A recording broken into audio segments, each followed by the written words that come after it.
Well, hello everyone. Welcome to another very exciting episode right here on the MIgardener channel. I'm so excited for this episode because we're going to be finishing up the Sugarbush series, episode 3, and we're going to be doing the finishing process. So as you saw in the last episode, hopefully you guys caught it. We were doing the collecting and the filtering and starting the boiling process. And today we're going to finish it off. So last night we boiled all through the night and stopped at about 11 o'clock because I needed light to finish the video, so I didn't want to do it at night. So I just shut off the propane and kind of let it be. And then this morning at around 7 o'clock I started up again, and as you can see, we're boiling. So we've been boiling for about an hour and it's ready to take indoors.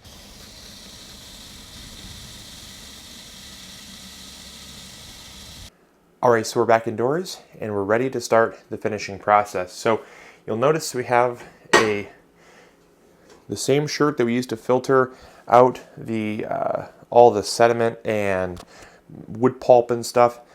We actually are going to use that, still double layered, only this time we've wetted it down and wrung it out with water. It's really important to wet your cotton because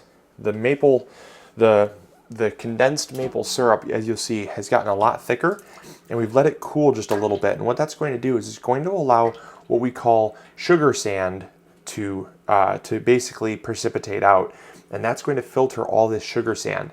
It's a very cloudy, gritty, nasty texture that will ruin your maple syrup. So it's very, very important to filter that out. And what that comes from is minerals within the tree.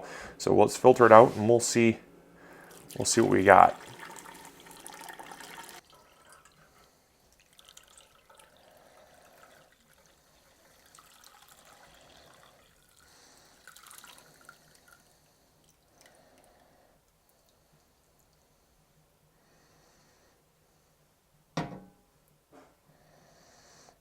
All of that gray and brown sediment is all minerals trapped in our syrup, and that will ruin your day.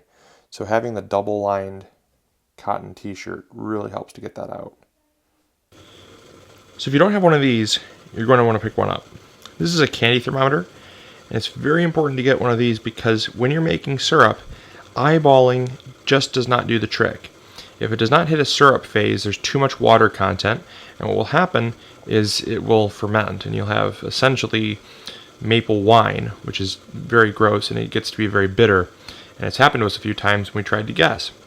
And too hot, and what will happen is it will actually crystallize, and then what will happen is you'll make maple rock candy, which is also not bad, but not really what we're going for.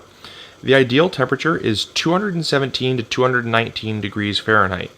So this will get you there because this shows you exactly where you need to be. So it goes in 10th of increments. So we're going to essentially go just before the second dash on the 200 line. When you slide this in, you want to make sure that you don't go all the way down to the bottom. That's going to give you a false reading because the bottom is much hotter than the top.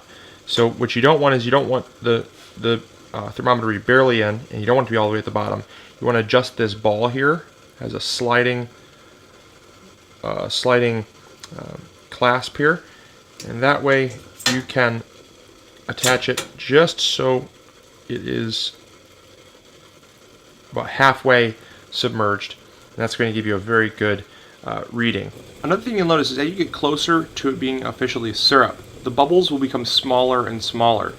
Right now there's still a lot of water content in this, and so what's happening is the bubbles are quite large. But as you get closer to the syrup, the bubbles become whiter and smaller, a little more like a froth. This is still bubbling.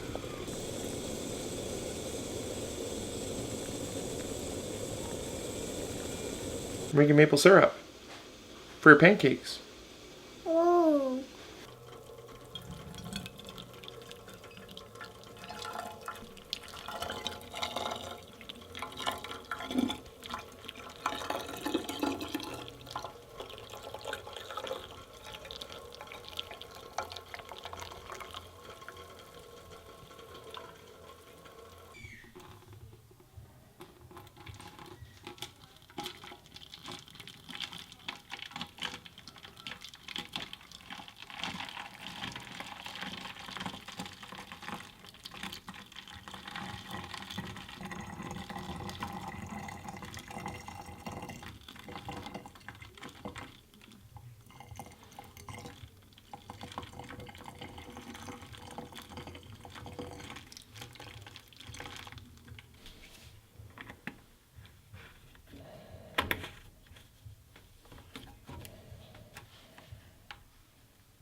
there is a 3-part series on how to make maple syrup. Hopefully you enjoyed this little mini series, and I hope you learned something, and I really do hope also that you try making maple syrup yourself.